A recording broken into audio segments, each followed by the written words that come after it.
স্কটল্যান্ডের ম্যাপটার দিকে একবার চাহিয়া দেখিলে বাঁ ধারে ছোট ছোট দ্বীপ দেখিতে পাইবে। এই দ্বীপে অ্যালেন ক্যামেরন নামে একজন লোক ছিলেন। তাহার বাড়ি গাঁ থেকে প্রায় 1 মাইল দূরে। হঠাৎ একদিন ক্যামেরন বড় পীড়িত হইলেন, আর কিছুদিন পরে তাহার মৃত্যু হইল। তার বাড়িটা কেহই কিনিতে চাহিল না বলিয়া তাহা অমনি খালি পড়িয়া রহিল। এর কয়েক মাস পরে একদিন জ্যোৎস্না রাত্রিতে ডোনাল্ড ম্যাকলিন বলিয়া একটি রাখাল ওই বাড়ির পাশ দিয়া যাইতেছিল। হঠাৎ জানলার দিকে তাহার দৃষ্টি পড়িল, আর সে ঘরের ভিতর অ্যালেন ক্যামেরনের ছায়া দেখিতে পাইল। গল্পকথন কালবৈশাখীর গল্পের আসরে আজ শ্রোতা বন্ধুদের সামনে নিয়ে আসছি একটি ভূতের গল্প। গল্পটি লিখেছেন সাহিত্যিক উপেন্দ্রকিশোর রায়চৌধুরী। উপেন্দ্রকিশোর রায়চৌধুরীর জন্মদিবস উপলক্ষে তাকে শ্রদ্ধা জানাতে আমরা পরিবেশন করছি তাঁর লেখা একটি ভৌতিক গল্প। গল্পটির নাম ভূতের গল্প। আমি ভূতের গল্প বড় ভালোবাসি। তোমরা 5 জনে মিলিয়া ভূতের গল্প করো, সেখানে 5 ঘন্টা বসিয়া থাকিতে পারি। ইহাতে যে কি মজা! একটা শুনিলে আর একটা শুনিতে ইচ্ছা করে, 2টা শুনিলে একটা কথা কহিতে ইচ্ছা করে। গল্প শেষ হইয়া গেলে একাকী ঘরের বাহিরে যাইতে ইচ্ছা হয় না। তোমাদের মধ্যে আমার মতন কেহ আছে কি জানি না, বোধহয় আছে। তাই আজ তোমাদের কাছে একটা গল্প বলিব। গল্পটা একখানি ইংরেজি কাগজে পড়িয়াছি। তোমাদের সুবিধার জন্য ইংরেজি নামগুলি বদল করিয়া দিতে ইচ্ছা ছিল, কিন্তু গল্পটা পড়িলেই বুঝিতে পারিবে যে শুধু নাম বদলাইলে কাজ চলিবে না। সুতরাং ঠিক যেরূপ পড়িয়াছি প্রায় সেরূপ অনুবাদ করিয়া দেওয়াই ভালো বোধ হইতেছে। স্কটল্যান্ডের ম্যাপটার দিকে একবার চাহিয়া দেখিলে বাঁ ধারে ছোট ছোট দ্বীপ দেখিতে পাইবে। তাহার উপরটির নাম নর্থ ওয়েস্ট, নিচেরটির নাম সাউথ ওয়েস্ট। এর মাঝামাঝি ছোট ছোট আর কতকগুলি দ্বীপ দেখা যায়। এ সেকালের কথা, তখন স্টিম ইঞ্জিনও ছিল না, টেলিগ্রাফও ছিল না। আমার ঠাকুরদাদা তখন এর একটি দ্বীপে স্কুলে মাস্টারি করিতেন। সেখানে লোক বড় বেশি ছিল না। তাদের কাজের মধ্যে কেবলমাত্র মেষ চড়ানো আর কষ্টে সৃষ্টে কোনো মতে দিন চলার মতো কিছু শস্য উৎপাদন করা। সেখানকার মাটি বড় খারাপ, তারই একটু একটু সকলে ভাগ করিয়া নেয় আর জমিদারকে খাজনা দেয়। এরা বেশ সাহসী লোক ছিল, আর ওই রকম কষ্টে থাকিয়া এবং সামান্য খাইয়াও বেশ এক প্রকার সুখে স্বচ্ছন্দে কাল কাটাইত। এই দ্বীপে অ্যালেন ক্যামেরন নামে একজন লোক ছিলেন। তাহার বাড়ি গাঁ থেকে প্রায় 1 মাইল দূরে।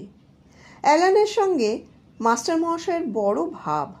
তার কাছে তিনি কত রকমের মজার গল্প বলিতেন। হঠাৎ একদিন ক্যামেরন বড় পীড়িত হইলেন, আর কিছুদিন পরে তাহার মৃত্যু হইল। তাহার আপনার লোক কেউ ছিল না, সুতরাং তাহার সমস্ত বিষয় বিক্রি হইয়া গেল। তার বাড়িটা কেহই কিনিতে চাহিল না বলিয়া তাহা অমনি খালি পড়িয়া রহিল। এর কয়েক মাস পরে একদিন জ্যোৎস্না রাত্রিতে ডোনাল্ড ম্যাকলিন বলিয়া একটি রাখাল ওই বাড়ির পাশ দিয়া যাইতেছিল। হঠাৎ জানলার দিকে তাহার দৃষ্টি পড়িল, আর সে ঘরের ভিতর অ্যালেন ক্যামেরনের ছায়া দেখিতে পাইল। দেখিয়াই তো তার চক্ষু স্থির। সেখানে সে হাঁ করিয়া দাঁড়াইয়া রহিল। তাহার চুলগুলি খ্যাংরা কাঠির মতো সোজা হইয়া উঠিল। ভয় প্রাণ উড়িয়া গেল, গলা শুকাইয়া গেল। শীঘ্রই তাহার চৈতন্য হইল। ওই রকম ভয়ানক পদার্থের সঙ্গে কাহারই বা জানাশোনা করিবার ইচ্ছা থাকে? সে তো মার দৌড় একেবারে মাস্টার মহাশয়ের বাড়িতে। তাহার কাছে সব কথা সে বলিল। মাস্টার মহাশয় এসব মানেন না। তিনি তাহাকে প্রথম ঠাট্টা করিলেন, তারপর বলিলেন তাহার মাথায় কিঞ্চিত গোল ঘটিয়াছে। আরো অনেক কথা বলিলেন, বলিয়া যথাসাধ্য বুঝাইয়া দিতে চেষ্টা করিলেন যে ঐরূপ কিছুতে বিশ্বাস থাকা নিতান্ত বেকার কার্য। ডোনাল্ড কিন্তু ইহাতে বুঝিল না। সে অপেক্ষাকৃত সহজ বুদ্ধি বিশিষ্ট অন্যান্য লোকের কাছে তাহার গল্পটা বলিল। শীঘ্রই ওই দ্বীপের সকলেই এই গল্প জানিতে পারিল।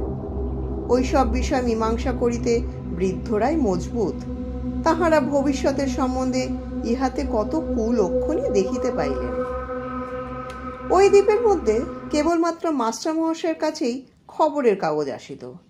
মাসের মধ্যে একবার করিয়া কাগজ আসিত, আর সেদিন সকালে মাস্টার মহাশয়ের বাড়িতে গিয়া নূতন খবর শুনিয়া আসিত। সেদিন তাহাদের পক্ষে একটা খুব আনন্দের দিন। রান্নাঘরে বড় আগুন করিয়া 10-12 জন তাহার চারিদিকে সন্ধ্যার সময় বসিয়া কাগজের বিজ্ঞাপন হইতে আরম্ভ করিয়া অমুক কর্তৃক অমুক যন্ত্রে মুদ্রিত হইল ইত্যাদি পর্যন্ত সমস্ত বিষয়ের তদারক ও তর্ক বিতর্ক করিত। শেষের কথাগুলি সকলেরই এক প্রকার মুখস্থ হইয়াছিল, এবং পড়া শেষ হইলে ওই কথাটা প্রায়ই সকলে একসঙ্গে একবার বলিত। এই সকল সভায় রাখাল, কৃষক, গির্জার ছোট পাদ্রী প্রভৃতি অনেকেই আসিতেন। গ্রামের মুচি রড়িও আসিত। রড়ি ভয়ানক নাছোড়বান্দা লোক। একটা কথা উঠিলে তাহাকে একবার আচ্ছা করিয়া না ঘাঁটিয়া সহজে ছাড়িবে না। ডোনাল্ড ম্যাকলিনের এই ঘটনার কয়েক সপ্তাহ পরে একদিন সকলে এইরূপ সভা করিয়া বসিয়াছে। মাস্টার মহাশয় চেঁচাইয়া তর্জমা করিতেছেন। এমন সময় একজন আসিয়া বলিল যে অ্যালেন ক্যামরনের ছায়া আবার দেখা দিয়াছে। এবারে একজন স্ত্রীলোক দেখিয়াছে। ওই রাখাল যে স্থানে যেভাবে উহাকে দেখিয়াছিল, এও ঠিক সেই রকমই দেখিয়াছে। এরপর আর পড়া চলে কি করে? মাস্টার মহাশয় চটিয়া গেলেন এবং ঠাট্টা করিতে লাগিলেন। রড়ি তৎক্ষণাৎ তাহার প্রতিবাদ করিল। রড়ি কোনো কথাই ঠিক মানে না। এবারেও মাস্টার মহাশয়ের কথাগুলি মানিতে পারিল না। প্রচণ্ড তর্ক উপস্থিত। ভূতের কথা লইয়া সাধারণভাবে এবং ক্যামেরনের ভূতের বিষয় বিশেষভাবে বিচার চলিতে লাগিল, আর সকলে বেশ মজা পাইতে লাগিলেন। কিন্তু রড়ির মেজাজ গরম হইয়া উঠিল। সে বলিল, দেখো মাস্টারের পো, যতই কেন বলো না, আমি একজোড়া নতুন বুট হারবো। তোমার সাধ্য নেই আজ দুপুর রাতে ওখান দিয়ে গিয়ে দেখে এসো। সকলে করতালি দিয়া উঠিল। মাস্টার মহাশয় হাসিয়া উড়াইয়া দিতে চাহিলেন, কিন্তু রড়ি ছাড়িবে কেন? সে সকলের উপর বিচারের ভার দিল। তাহারা এই মত দিল যে মাস্টার মহাশয় যখন গল্পগুলি মানিতেছেন না, সে স্থলে তাহার উচিত যে নিদেন পক্ষে তিনি যে মানেন না তা প্রমাণ করিয়া দেন। মাস্টার মহাশয় দেখিলেন অস্বীকার করিলে যশের হানি হয়। তিনি বলিলেন, যাব বই কি, কিন্তু আমি গিয়ে ফিরে এলেও এর চাইতে আর তোমাদের জ্ঞান বাড়বে না। রড়ি বলিল, আচ্ছা দেখা যাক। মাস্টার মহাশয় বলিলেন, ভালো, ওখানে গিয়ে আমি কি করব? রড়ি বলিল, ওখানে গিয়ে দরজার কাছে দাঁড়িয়ে 3 বার বলবে, অ্যালেন ক্যামরন আছো গো? কোনো জবাব না পাও, ফিরে এসো। আমি আর ভূত মানব না। মাস্টার মহাশয় হাসিয়া বলিলেন, এটা ঠিক যেন যে অ্যালেন সেখানে থাকলে আমার কথার উত্তর দিবেই। আমাদের বড় ভাব ছিল। একজন বলিল, তাকে যদি দেখতে পাও তাহলে মুচির কাছে যে ও টাকা পেত সে কথাটা তুলো না। এ কথায় সকলে হাসিয়া ফেলিল। রড়ি একটু অপ্রস্তুত হইল। এইরূপে হাসি তামাশা চলিতে লাগিল। ক্রমে মাস্টার মহাশয়ের যাওয়ার সময় হইয়া আসিল। শেষে মুচি ঘড়ির দিকে চাহিয়া বলিল, 12টা বাজতে 20 মিনিট বাকি। তুমি এখন গেলে ভালো হয়, তাহলেই ঠিক ভূতের সময়টাতে পৌঁছতে পারবে। বেশ করিয়া কাপড় চোপড় জড়াইয়া মাস্টার মহাশয় যষ্টি হস্তে সেই বাড়ির দিকে চলিলেন। মাস্টারের যাইবার সময় সকলে 2-1টি খোঁচা দিয়া দিল এবং স্থির করিল ফলটা কি হয় দেখিয়া যাইবে। রাত্রি অন্ধকার। এতক্ষণ বেশ জ্যোৎস্না ছিল। কিন্তু এক্ষণে কালো কালো মেঘ আসিয়া চাঁদকে ঢাকিয়া ফেলিতেছে। মাস্টার চলিয়া গেলে সকলে আরম্ভ করিল যে সমস্ত রাস্তাটা সাহস করিয়া যাওয়া তার পক্ষে সম্ভব কিনা। ছোট পাদ্রী বলিল যে তিনি হয়তো অর্ধেক পথ গিয়াই ফিরিয়া আসিয়া যাহা ইচ্ছা বলিলেন, তখন আর কাহারও কিছু বলিবার থাকিবে না। ইহা শুনিয়া মুচির মনে ভয় হইল। জুতা জোড়াটা নেহাত ফাঁকি দিয়ে নেয়, এটা তাহার ভালো লাগিল না। তখন একজন প্রস্তাব করিল যে রড়ি যাইয়া দেখিয়া আসুক। প্রথমে রড়ি ইহাতে আপত্তি করিল, কিন্তু উহার বক্তৃতার পরে রাজি হইল। সকলে তাহাকে সাবধান করিয়া দিল যেন মাস্টার তাহাকে দেখিতে না পায়। তারপর সে বাহির হইল। খুব চলিতে পারিত এই গুণে শীঘ্রই সে মাস্টারকে দেখিতে পাইল। রড়ি একটু দূরে দূরে থাকিতে লাগিল। রাস্তাটা একটা জলা জায়গার মধ্যে দিয়ে, একটি গাছপালা নাই যে মাস্টার ফিরিয়া চাহিলে তাহার আড়ালে থাকিয়া বাঁচিবে। পরে মাস্টার মহাশয় যখন ওই বাড়িতে পৌঁছিলেন, তখন রড়ি একটু বুদ্ধি খাটাইয়া খানিকটা ঘুরিয়া বাড়ির সম্মুখে আসিল। সেখানে একটা নিচু বেড়া ছিল, তাহার আড়ালে শুইয়া পড়িল।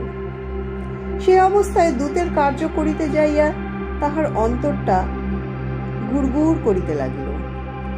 মাস্টার মশাই ছিলেন বলিয়া নহিলে সে এতক্ষণ চেঁচাইয়া ফেলিত।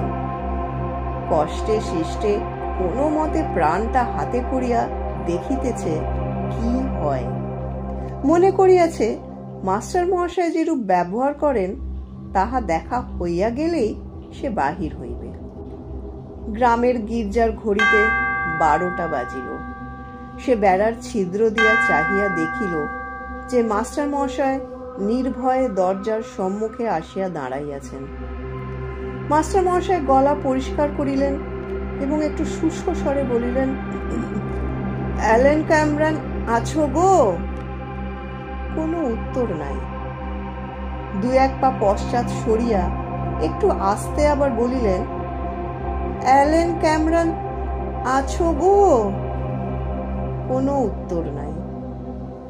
তারপর বাড়িতে আসিবার রাস্তার মাথা পর্যন্ত হাঁটিয়া গিয়া থতমত স্বরে অর্ধ চিৎকার অর্ধ আহ্বানের মতো করিয়া তৃতীয়বার বলিলেন, অ্যালেন ক্যামরন আছো? তারপর আর উত্তরের অপেক্ষা নেই, শটান চম্পট। কি সর্বনাশ! কোথায় মাস্টারের সঙ্গে বাড়ি যাইবে, মাস্টার যে কি করিয়া ফেলিলেন। মুচি বেচারির আর আতঙ্কের সীমা নাই। তবে বুঝি ভূত এলো। আর থাকিতে পারিল না।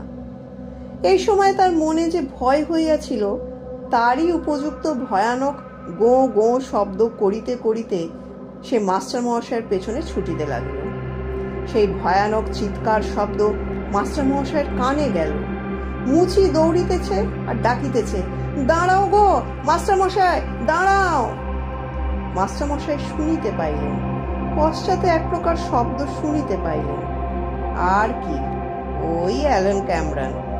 ভয় আরো 10 গুণ দৌড়িতে লাগিলেন। রড়ি বেচারা দেখিল বড় বিপদ, ফেলিয়াই বুঝি গেল। কি করে তারও প্রাণপণ চেষ্টা। মাস্টার মশাই দেখিলেন পাছেরটা আসিয়া ধরিয়াই ফেলিল। তাহার গায়ের বল চুলিয়া যাইতে লাগিল। অবশেষে মাস্টার মশাই যখন দেখিলেন যে আর রক্ষা নাই, তখন তিনি সাহসে ভর করিলেন এবং খুব শক্ত করে লাঠি ধরিয়া সেই কল্পিত ভূতের দিকে ফিরিলেন এবং আর মুহূর্তকাল বিলম্ব না করিয়া যত জোর ছিল একবার সেই কল্পিত ভূতের মস্তকে সপাট সাংঘাতিক এক ঘা। তারপর সেটাও যেন কোথায় অন্ধকারে অদৃশ্য হইল। ভূতটা যাওয়াতে এখন একটু সাহস আসিল, কিন্তু তথাপি যতক্ষণ গ্রামের আলোক না দেখা গেল ততক্ষণ থামিলেন না। গ্রামে প্রবেশ করিবার পূর্বে সাবধানে ঘাম মুছিয়া ঠান্ডা হইয়া লইলেন। মনটা যখন নির্ভয় হইল তখন ঘরে গেলেন, যেন বিশেষ একটা কিছু হয় নাই। অনেক কথা তাহাকে জিজ্ঞাসা করা হইল। তিনি সকলগুলিরই উত্তরে বলিলেন, ওই আমি যা বলেছিলাম, ভূত টুত কিছুই তো দেখতে পেলাম না। এরপর মুচির জন্য সকলে অপেক্ষা করিতে লাগিল। মাস্টারকে তাহারা বলিল যে সে স্থানান্তরে গিয়াছে, শীঘ্রই ফিরিয়া আসিবে। আধ ঘন্টা হইয়া গেল, তবু মুচি আসে না। সকলে মুখ চাওয়াচাওয়ি করিতে লাগিল, চিন্তা বাড়িতে লাগিল। ক্রমে 1টা বাজিল। তারপর আর থাকিতে পারিল না। মুচির অনুপস্থিতির কারণ তাহারা মাস্টার মহাশয়কে বলিয়া ফেলিল। মাস্টার মহাশয় শুনিয়াই চিৎকার করিয়া উঠিলেন, লাফাইয়া উঠিয়া লণ্ঠন হাতে করিয়া দৌড়িয়া বাহির হইলেন এবং সকলকে পশ্চাৎ আসিতে বলিয়া দৌড়িয়া চলিলেন। সকলেরই বিশ্বাস হইল মাস্টার মহাশয় বুদ্ধি সত্যির লোক পাইয়াছে। হইচই কাণ্ড। সকলে জিজ্ঞাসা করে ব্যাপারটা কি। তাড়াতাড়ি ঘরের বাহিরে আসিয়া তাহারা মাস্টারকে দাঁড়াইতে বলিতে লাগিল। তাহাদের শব্দ শুনিয়া কুকুরগুলি ঘেউ ঘেউ করিয়া উঠিল। কুকুরের গোলমালে গাঁয়ের লোক জাগিল। সকলেই জিজ্ঞাসা করে ব্যাপারখানা কি। এই সময় মাস্টার মহাশয় জলার মধ্যে দিয়ে দৌড়িতেছেন। মাথা ঘুরিয়া গিয়াছে।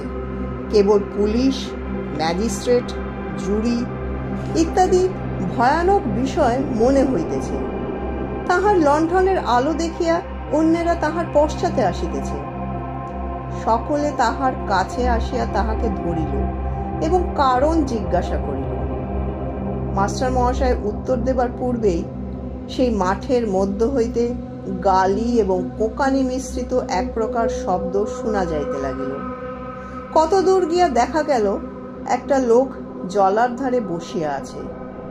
লণ্ঠনের সাহায্যে নির্ধারিত হইল যে এ আর কেহ নয়, আমাদের সেই মুচি। সেইখানে বেচারা 2 হাতে মাথা চাপিয়া বসিয়া আছে আর তাহাদের মাস্টারের উদ্দেশ্যে গালাগালি দিতেছে। তাহার নিকট হইতে সকলে সমস্ত ঘটনা শুনিল।